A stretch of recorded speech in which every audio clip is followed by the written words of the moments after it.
जय सियाराम, जय माता दी। आज नवरात्रि के तीसरे दिन माँ के तृतीय स्वरूप चंद्र घंटा की पूजा आराधना की जाती है। देवी माँ का यह स्वरूप परम शांतिदायक और कल्याणकारी है। उनका ध्यान हमारे इस लोक और परलोक दोनों के लिए ही कल्याणकारी होता है। माँ की उपासना से आध्यात्मिक शक्ति प्राप्त होती है। माँ में भगवान ब्रह्मा, विष्णु और महेश तीनों की शक्तियाँ समाहित हैं। माँ चंद्र घंटा का स्वरूप परम शांतिदायक और कल्याणकारी है।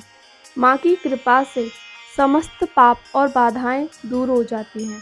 माँ की कृपा से मनुष्य पराक्रमी और निर्भय हो जाता है। आइए सुनते हैं माँ चंद्र घंटा की कथा। बहुत समय पहले जब असुरों का आतंक बढ़ गया था, तब उन्हें सबक सिखाने के लिए माँ ने अपने तीसरे स्वरूप में अवतार लिया था। दैत्यों का राजा महिषासुर राजा इंद्र का सिंहासन हड़पना चाहता था, जिसके लिए दैत्यों की सेना और देवताओं के बीच में युद्ध छिड़ गया। वह स्वर्ग लोक पर अपना राज्य कायम करना चाहता था, जिसकी वजह से सभी देवता परेशान थे। सभी देवता अपनी परेशानी लेकर त्रिदेव के पास गए। भगवान ब्रह्मा, विष्णु और महेश ने देवताओं की बात सुनकर क्रोध प्रकट किया और उस क्रोध से आने वाली उन तीनों के मुख से ऊर्जा निकली। उस ऊर्जा से एक देवी अवतरित हुई। उन देवी को भगवान शंकर ने अपना त्रिशूल, भगवान विष्णु ने अपना चक्र, इंद्र ने अपना घंटा, सूर्य ने अपना तेज और तलवार और सिंह प्रदान किया। इसके बाद माँ चंद्र घंटा ने महिषासुर का वध कर देवताओं की रक्षा की। शास्त्रों में माँ चंद्र घंटा को लेकर यह कथा प्रचलित है। वीरता और साहस का प्रतीक है। देवी चंद्र घंटा बाघ की सवारी करती है। उनकी 10 भुजाएं विभिन्न हथियार और शक्ति के प्रतीक धारण करती हैं। माँ के माथे पर अर्धचंद्र और हाथ में घंटी प्रमुख विशेषताएं हैं।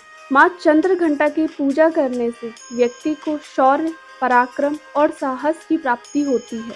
माँ की कृपा से व्यक्ति जीवन की हर चुनौती का सामना करने के लिए तैयार रहता है। आइए जानते हैं माँ चंद्र घंटा की पूजा विधि। माँ को गंगा जल से स्नान या फिर केसर और केवड़े से स्नान कराएं। आज माँ को सुनहरे रंग के कपड़े पहनाएं।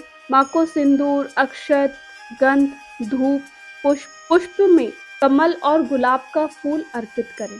माँ को दूध से बनी हुई मिठाई का भोग लगाएं। खीर का भोग लगाना सबसे उत्तम माना गया है। माँ को केसर की खीर बहुत पसंद है। देवी को फल में केले प्रिय हैं। भोग लगाने के बाद माँ की आरती करें, दुर्गा चालीसा का पाठ करें, उनकी कथा सुनें और उनसे प्रार्थना करें कि हे माँ, आप हमें भी हमारे जीवन में चुनौतियों से सामना करने की शक्ति प्रदान करें।